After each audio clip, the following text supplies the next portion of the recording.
Hello everyone, today we will talk about how to fix or how to solve the problem of installation has failed on the application of Discord. You will click on settings, then you can click on apps, default apps, app settings.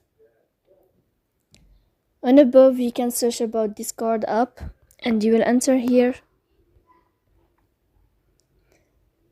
Then you can click on first stop and you can click OK. After that you'll enter to the window of storage.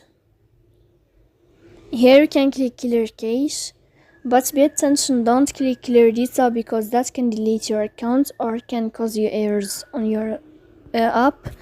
So please don't forget to support us by like and subscribe. See you next time in another video, and thank you for your attention and your watching. Goodbye.